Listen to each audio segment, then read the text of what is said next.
awesome sprinkles. Hey YouTube, Awesome Writer here. Today I'm going to be ranking all 4 Reiwa era Sentai series that we have so far, since we just completed the Kishi Ryu Sentai. Since we just completed the Ohsama Sentai King-ohger series. Now, before we get started, I have to make the joke about, before we get started, does anyone want to get out? I'm sorry, that's the rules. Like, whenever you say before we get started, that's the first thing that pops in your head. Is it not? Before we get started, I wanted to talk a little bit about these eras because, you know, for the longest time, I'm sure you've heard the Showa, Heisei, Reiwa stuff. I mean, obviously Reiwa's more recent stuff you'd hear about, but I'm sure you've heard of that if you're in the Toku community. However, I find it interesting that for whatever reason, I only ever until these last few years equated to it or referenced it in regards to writer. I definitely have in other ways categorized Sentai, like I'll talk about the way 90s Sentai feels different from like the core 2000 Sentai when I started and modern Sentai. So I have categorized it like that as these distinctly different eras in terms of approach, even though there's always kind of a core DNA to Sentai, but I never thought about them in terms of like Heisei era or Showa era like I did with writer. I'm not sure why that is, other than the fact that that's kind of what I saw mostly in the community. Maybe it's because writer did take a hiatus where Sentai never left, and so I always think of the Showa era as like before it came back. And then of course you have secondary categorizations like Neo Heisei to like reference stuff like Double and whatnot. But I find that interesting that I only ever thought about it in terms of writer, not in terms of Sentai until these last few years. I think maybe because I've seen more people refer to it like, oh, Reiwa era Sentai, not to mention the last 3 seasons in particular have actually been experimental, which would give you a reason to separate it in your mind. A lot of the times, I don't think that there is a concentrated effort behind the scenes, in my opinion, to make things feel different when you start a new era. Like, I see people referring to, oh, this is a, Reiwa era writer approach, but in my opinion, Reiwa era writer is not different at all. I mean, Geats was the only one that was experimental in my opinion. If that series had kicked off the era, then I would say we're trying to start with something new. But for the most part, it's basically just like the Heisei era. So I don't think there's necessarily, at least in my opinion, seemingly any attempts when we start a new era for the people starting the first Sentai or writer series in that era to be like, we're gonna do things differently. Regardless, I just wanted to explain that because I thought it was interesting that it wasn't until, I would say around Dawn Brothers, that I started thinking of Sentai in terms of those eras. Now let's get to what the actual video is about. That Wonka experience thing, right? What's that? It's the unknown. That's been stuck in my head for like 2 days. So, first of all, before we get started, again, I'm not gonna say, do you want to get out thing? Wait, I just said it. I messed it up. Before we get started with the actual list, I'll just say that I don't honestly hate any of these series, even though they're ranked. I honestly enjoy every single one of them and wouldn't mind revisiting them one day. So coming in at the bottom is Kikai Sentai Zenkaiger. Now, it is my least favorite, but I don't necessarily hate the series. I'm definitely a person that prefers not like the serious shows. I'm not one of those people that's like, oh my god, did you see the blood on his lip? This is a serious show for adults. Get out of here, power twerps! But I just generally prefer a more balanced experience. You know, some of the toku silliness isn't always my thing, so the series that are primarily silly for most of it aren't usually my cup of tea. However, Zenkaiger did surprise me. I thought it was going to be more just silly and like bright colors and explosions with not a lot of substance to it, and I was surprised that the series actually had ongoing storylines that would be contributed to more often than not. Unfortunately, most of those stories were pretty generic, like everything around Stacy and the missing parents was pretty by the numbers. There wasn't really anything unique about it, but I was actually impressed there was story to invest in. Definitely some missed opportunities with it, but I gotta say it did surprise me, and it was a good bit of fun. The main reason that this series is lower on the list is obviously because simply the other ones I like on the list more, but because I do feel that there was a lot of missed opportunities to make the series more unique, to make the storylines more unique, and even though I actually did have fun with it, like I actually almost have a nostalgia for the early half of Dawn Brothers where I was enjoying it more than I thought I would, because the episodes were fairly unique and fun. Like, one of my favorite things about the fun aspects of the series was when they fought the monster,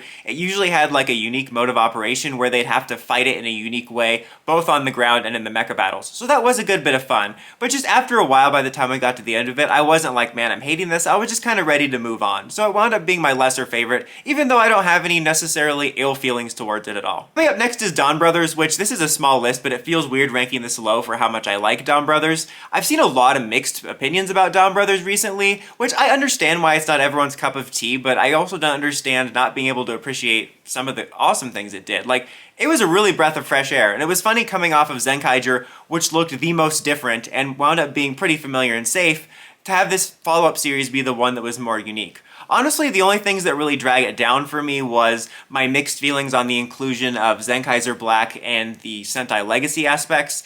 Like, Zenkaiser Black wound up being mostly a positive experience just in regards to the character being there. Honestly, he was one of my favorite characters in the series. I enjoyed every time he was on. It made me really impressed with the actor, how he could pull off actually playing more of a stoic badass ranger and your annoying twerp ranger.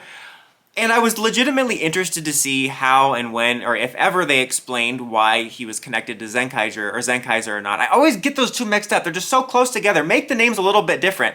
At least with King-ohger and the mecha, it's just straight up the same name. So it lends itself to me messing that up. Anyway, point is, I was legitimately interested in it. I'm ultimately glad that storyline or any connections didn't overshadow Dawn Brothers' main story and lore, because that is what wound up pulling me in.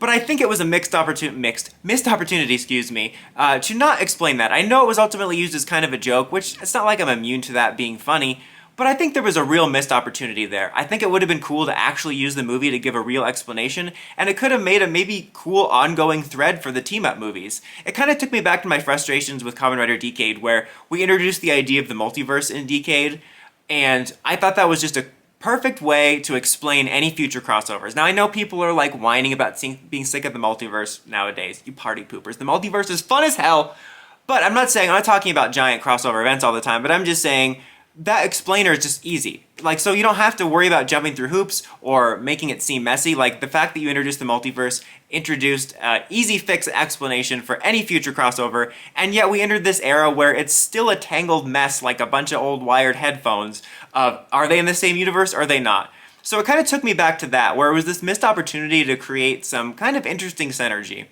The other things that dragged it down a little bit for me was, even though I liked the unique approach of the team, like not meeting all right away, I think that they waited a little bit too long on that and robbed us of some interesting character interactions and stories.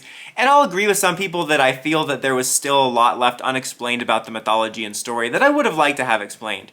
But I still really like the series. I love the cast, and even though I have that complaint about it, I thought it was cool that it was unconventional the way they didn't know who each other was, and they'd have a unique structure where it wasn't by the numbers at all. You'd have some episodes that might be about like Saru Brother and Kiji Brother, and the others might not be in it at all. That was really cool. And the mythology and lore actually was really interesting, and I felt that that was a very serialized series. Even though it wasn't a traditional beginning, middle, and end story in a lot of ways, I felt like every episode contributed to the characters' stories, or the ongoing story, or one of the multiple ongoing stories, and even just the way it felt, the way that the series felt. It's not like it didn't feel like Sentai, and again, I hate when people say that, because the feeling of like a franchise is not only subjective, but I think that we should be open to franchises having new tones.